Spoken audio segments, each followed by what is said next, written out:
It was a long time since the last time, we made the Elite Eight.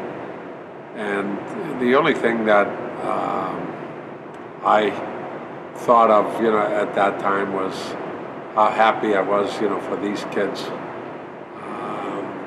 because they have taken this program from what I thought, were a few down years, and to cap it off to win a regional title after a 20-year absence.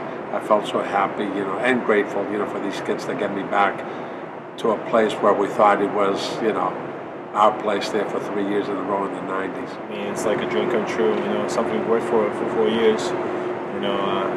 Throughout the whole national tournament, first 3 games, Elijah would come up to me and just point forward. 4 years we grinded for it, so it was a very proud moment for the whole team. I didn't really know how to react because it's the first big championship I've ever won, but it was kind of a surreal feeling after working a whole season doing all that and finally being in that position. In a crazy way, I'm excited to play the #1 team in the country.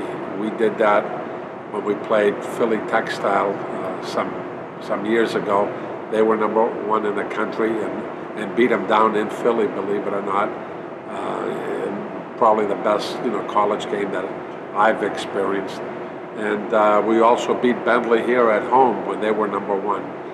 What happens sometimes, the pressure of being #1, winning 22 games, sometimes there might be some complacency, maybe take us a little bit, on the light side.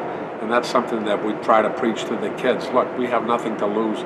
They're #1. If we attack them early and show them that, we mean business, especially in the first 5 minutes, if we dictate tempo, dictate that, we're here to stay. It doesn't matter if they have 10 ones next to their name.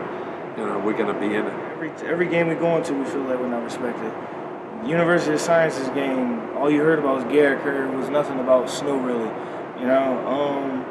Southern Connecticut, SNHU's going to have a problem guarding Southern Connecticut. They got Maury, they got Houston, but it's never Southern Connecticut's going to have a problem with this kid or this kid from SNHU.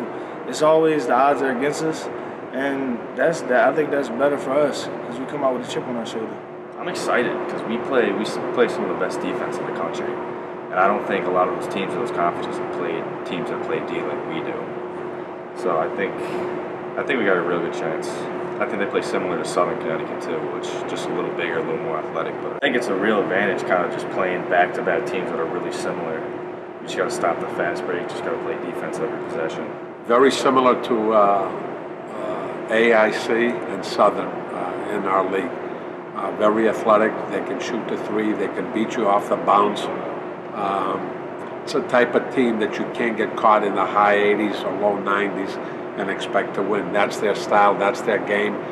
They want to block shots, they want to get out in transition, and we can't match them 2 for 2 or 3 for 3. We need to control tempo. That doesn't mean we're going to stall the ball, but we got to get the game in the low 60s, 50s like we did this weekend, and keep them on the defensive end longer than they normally like to stay.